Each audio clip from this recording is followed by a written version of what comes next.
सुर्खियों में।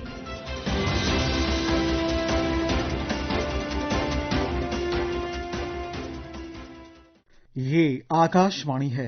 प्रस्तुत है कार्यक्रम सुर्खियों में। इसके अंतर्गत सुनिए भारत मंगोलिया के द्विपक्षीय संबंधों पर चर्चा। इसमें भाग ले रहे हैं पूर्व राजदूत सी राजशेखर और आकाशवाणी संवाददाता कमल कुमार प्रजापति।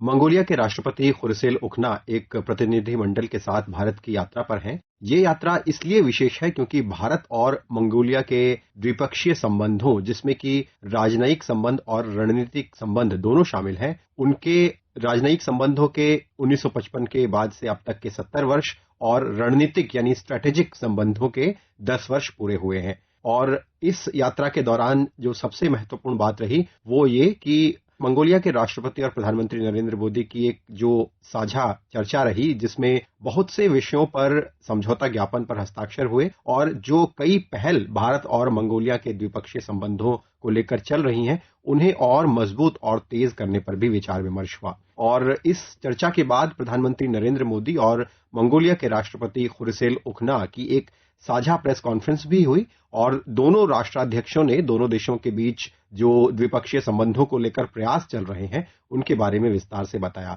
तो आज हम कार्यक्रम में भारत और मंगोलिया के मजबूत होते द्विपक्षीय संबंधों पर चर्चा करने जा रहे हैं। हमारे साथ कार्यक्रम में शामिल हैं पूर्व राजदूत सी राजशेखर, जो मंगोलिया में भी अपनी सेवाएं दे चुके हैं। बहुत बहुत स्वागत है सर कार्यक्रम में आपका। नमस्कार। सबसे पहले एम्बेसडर राजशेखर, हम चर्चा की शुरुआत इस सवाल से ही करते हैं कि दोनों देशों के बीच जो एक आध्यात्मिक रिश्ता है, जो इतिहास की जड़ों में दिखाई देता है और आज भी वो शाश्वत है, जिसका प्रधानमंत्री नरेंद्र मोदी ने भी जिक्र किया कि दोनों देश एक बौद्ध धर्म के शाश्वत सूत्र से बंधे हुए हैं और उन्होंने दोनों देशों को स्पिरिचुअल सिबलिंग के रूप में कहा। भारत और मंगोलिया अपने राजनयिक संबंधों के 70 वर्ष और स्ट्रेटेजिक पार्टनरशिप के 10 वर्ष मना रहा है। इस अवसर पर आज हमने एक ज्वाइंट पोस्टल स्टैंप जारी किया है, जो हमारी साझा विरासत, विविधता और गहरे सभ्यतागत संबंधों का प्रतीक है। तो ये कितना महत्वपूर्ण है दोनों देशों का संबंध, और जब ये आध्यात्मिक और साझा विरासत से लेकर राजनयिक और रणनीतिक यानी डिप्लोमेटिक और स्ट्रेटेजिक स्तर पर भी और मजबूत होता है, तो दोनों देशों की ये भागीदारी कितनी महत्वपूर्ण हो जाती है।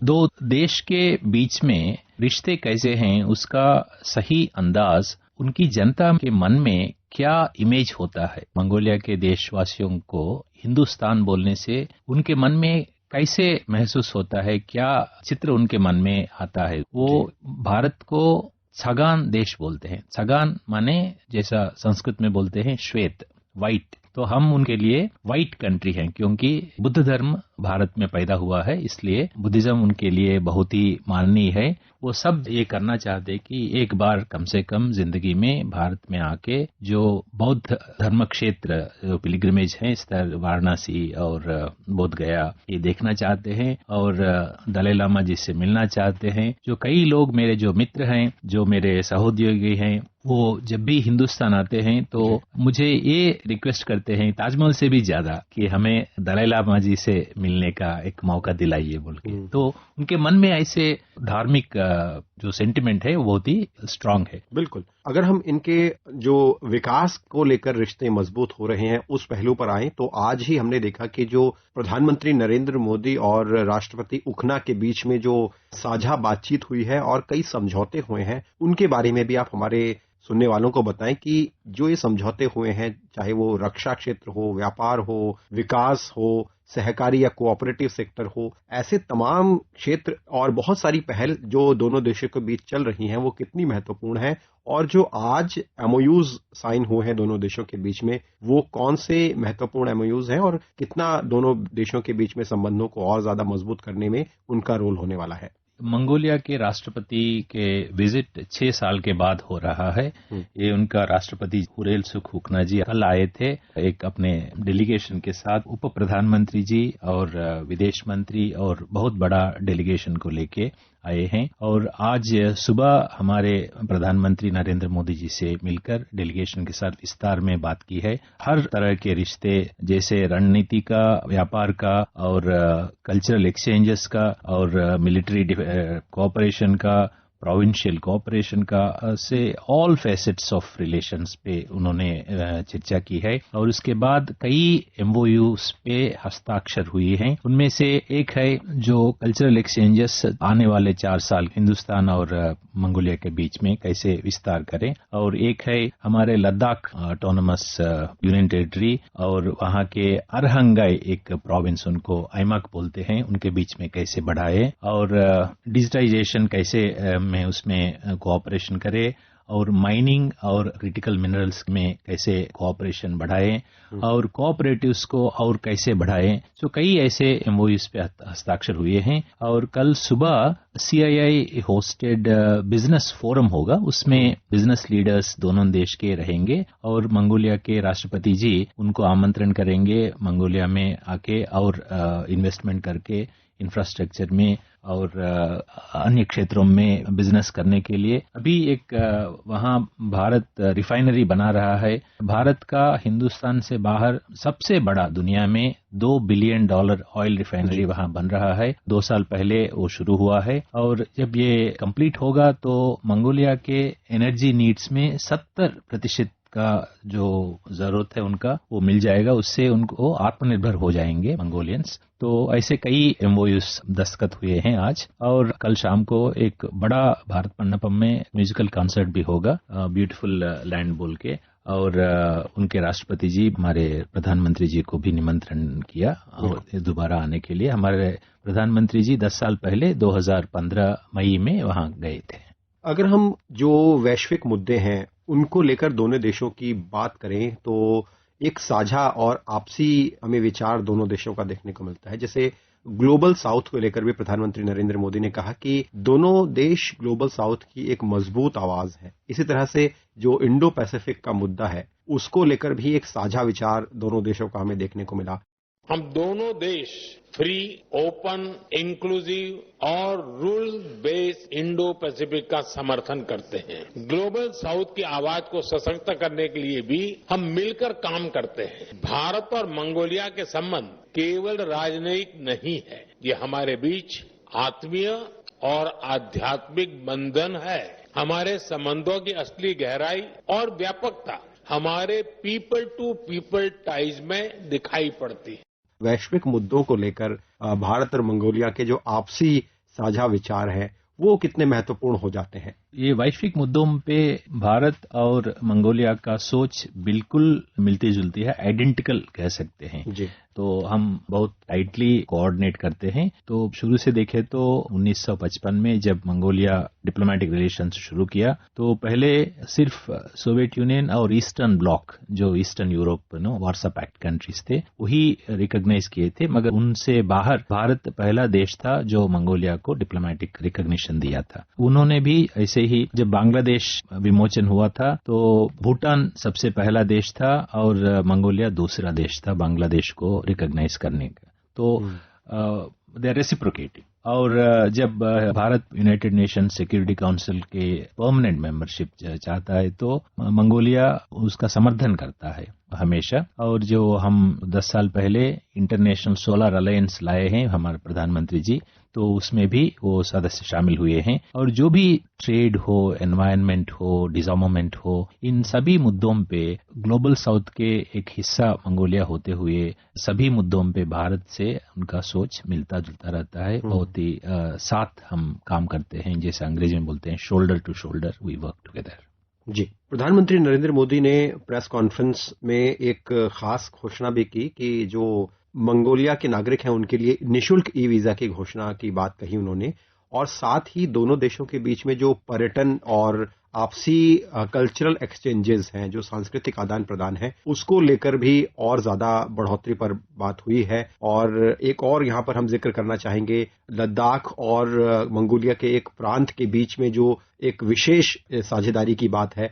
तो इन सभी संबंधों से दोनों देशों के बीच में जो पर्यटन है और जो एक साझा संबंध है उनको मजबूत करने में कैसे मदद मिलेगी? जो लद्दाख और अरहंगाई उसका नाम है, अरहंगाई के बीच में ट्विनिंग सिस्टर प्रोविंस रिलेशंस शुरू किया है और पिछले साल से वो डायरेक्ट फ्लाइट्स भी हैं 6 महीने, क्योंकि सर्दी वहां बहुत ज्यादा है। सर्दी के सीजन में -50 डिग्री तक भी जा सकता है।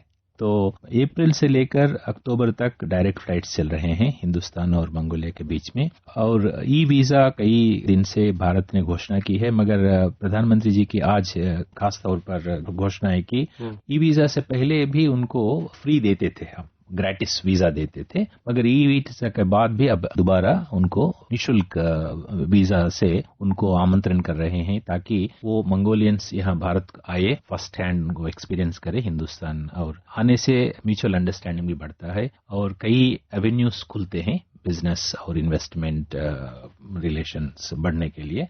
तो इसलिए बहुत अच्छा ये निर्णय है, इनिशिएटिव है। मंगोलिया बहुत ही सुंदर देश है, जैसा हमारा कश्मीर है, लद्दाख है, तो हमारे लोग भी वहाँ उनको वो आमंत्रण करते हैं, वहाँ फिल्म शूटिंग करने के लिए वो आमंत्रण किया है बॉलीवुड प्रोड्यूसर्स को। तो ये पीपल टू पीपल एक्सचेंजेस जो है ना, ये भी विस्तार और गहरा करने के लिए दोनों सरकार सोच रहे हैं। इंफ्रास्ट्रक्चर से लेकर डिजिटल कनेक्टिविटी और साथ ही स्किल और इनोवेशन को लेकर भी जो आपसी साझेदारी है उसको और मजबूत करने को लेकर बात हुई है। तो जो इस तरह के पहलू हैं, इसमें आपसी साझेदारी दोनों के देशों के बीच अगर बढ़ती है तो ये कितना फायदेमंद होगा दोनों देशों के लिए? हम सदियों से दोस्त हैं, तो इसलिए हर मुद्दे पे हम फायदा नुकसान नहीं सोचते हैं। हम कई डिकेड से उनके स्टूडेंट्स को हिंदुस्तान में पढ़ा रहे हैं स्कॉलरशिप्स देके, और उनके आईटेक स्कीम में, Indian technical economic cooperation programme में, उनको जिस क्षेत्र में उनको ट्रेनिंग चाहिए, एक्सपर्ट ट्रेनिंग, वो हम दिला रहे हैं, जैसा आईटी में हो, एग्रीकल्चर में हो। और एग्रीकल्चर में उनका, जैसा मैंने समझाया, 6 महीने ही मौसम अच्छा रहता है, बाकी बहुत सर्दी बहुत ज्यादा होता है। इनमें से 4 महीने ही वो जो एग्रीकल्चर हो सकता है, इसलिए भारत कई साल पहले वहां सीड बैंक दिया है, जो अर्ली मैच्योरिंग और कोल्ड रेसिस्टेंट वेराइटीज का, जो आलू हो और गेहूं हो, ये वहां पे जर्मप्लाज्म का बैंक किया है। तो हमारा रिश्ता बहुत ही लंबा और गुडविल बेस्ड है, सद्भाव से है। इंफ्रास्ट्रक्चर वहां करने के लिए बहुत मौका है, मगर उनका आबादी बहुत कम है, 30 लाख, 3 मिलियन का ही आबादी है, इसलिए टूरिज्म का बहुत पोटेंशियल है वहां पे। इंटरनेशनल टूरिज्म डेवलपमेंट में जॉइंट प्रोजेक्ट्स कर सकते हैं, और ऊल है ना, जो ऊन, वो उसमें बहुत हो सकता है, क्रिटिकल मिनरल्स में हो सकता है, और कॉपर और ऑयल सेक्टर में कोऑपरेशन हो सकता है। कल जो बिजनेस फोरम होगा कल सुबह, उनके राष्ट्रपति जी हुरेल सुख उखना जी इन क्षेत्रों पे हिंदुस्तान के बिजनेस इंडस्ट्री लीडर्स, कैप्टन्स को वो आमंत्रण करेंगे। प्रधानमंत्री नरेंद्र मोदी ने जो मंगोलिया की बॉर्डर सिक्योरिटी फोर्सेस हैं, उसकी कैपेसिटी बिल्डिंग की भी योजना शुरू करने की बात कही है, और जो डिफेंस सेक्टर है, रक्षा क्षेत्र है, उसमें भी आपसी साझेदारी को और मजबूत करने पर दोनों देशों के बीच में बातचीत हुई है। वो कितना जरूरी है? कई साल से जॉइंट मिलिट्री एक्सरसाइजेस कर रहे हैं, जो नोमैडिक एलिफेंट, हाँ, तो कई क्षेत्रों में, क्योंकि जो सर्दी में कैसा होता है, हाई एल्टीट्यूड में कैसा होता है, उनके लिए हमारे डिफरेंट टेरेन में कैसा होता है, ये आपस में कई साल से हम कर रहे हैं। ये और विस्तार और मोर कॉम्प्लिकेटेड एक्सरसाइज भी हम कर रहे हैं, और अन्य देशों के साथ भी ट्राइलैटरल एक्सरसाइज भी कर रहे हैं, उनको विस्तार कर रहे हैं। उससे सरकारी तौर से बहुत ही सुदृढ़ हो रहे हैं हमारे रिश्ते। जी, बहुत बहुत धन्यवाद एम्बेसडर सी राजशेखर, आप कार्यक्रम में शामिल हुए और आपने भारत और मंगोलिया के जो मजबूत होते द्विपक्षीय संबंध हैं उस पर विस्तार से बताया। बहुत बहुत धन्यवाद। धन्यवाद सैम मेनो। अभी आप सुन रहे थे भारत मंगोलिया के द्विपक्षीय संबंधों पर चर्चा। इसमें भाग ले रहे थे पूर्व राजदूत सी राजशेखर और आकाशवाणी संवाददाता कमल कुमार प्रजापति। ये कार्यक्रम आकाशवाणी के समाचार सेवा प्रभाग द्वारा प्रस्तुत किया गया। इसे आप हमारे mobile app news on AIR और YouTube channel news on AIR official पर भी सुन सकते हैं। इस कार्यक्रम के संबंध में अपनी प्रतिक्रिया आप हमें ईमेल या व्हाट्सएप के माध्यम से भेज सकते हैं। ईमेल का पता है airnsdtalks@gmail.com। व्हाट्सएप नंबर है 9289094044। सुर्खियों में